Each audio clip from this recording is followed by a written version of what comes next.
देखिए ऐसा है कि जब हम स्टेंट डालते हैं तो स्टेंट आर्टरी में कैसे लगा, वो वहाँ पे प्रॉपर फिक्स हुआ कि नहीं हुआ। मेरे कई पेशेंट भी ये क्वेश्चन पूछते हैं कि डॉक्टर साहब आपने स्टेंट डाला, क्या वो ढंग से फिक्स हुआ, हम अगर एक्सरसाइज करेंगे जंप करेंगे कि हिल तो नहीं जाएगा।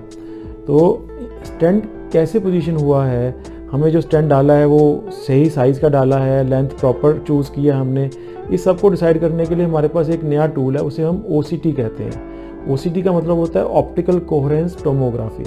नाउ ये क्या है कि इसको सिंपल अगर लैंग्वेज में बोला जाए तो हम एक कैमरा डाल देते हैं हार्ट की आर्टरीज़ के अंदर,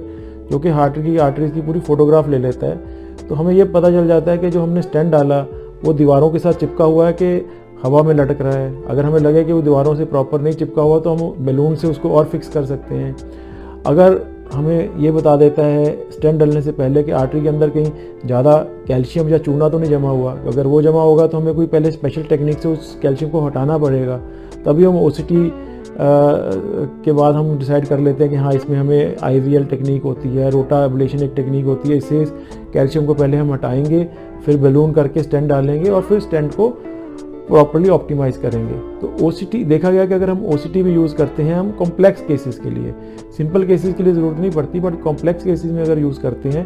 तो पेशेंट को दोबारा दिक्कत आने के चांस 1/3 रह जाते हैं। तो लेट्स से कि अगर हमने वैसे कन्वेंशनल एंजियोप्लास्टी और स्टेंट किया और पेशेंट को दिक्कत आने के चांस अगर एंड ऑफ 1 ईयर इज़ 5%, 6%, तो OCT करने के बाद वो 1 या 2% ही रह जाते हैं। तो क्लियरली OCT करने से पेशेंट की सेफ्टी बढ़ जाती है in complex cases. I am not saying कि हमें OCT हर केस में करना है, बट जो केसेस में आर्टरीज टॉर्चुअस हैं, कैल्सीफाइड हैं, या जिसमें हमें दिख रहा है कि एंजियोप्लास्टी करते हुए दिक्कत आ जाएगी, ऐसे केसेस में OCT बहुत हेल्पफुल रहता है।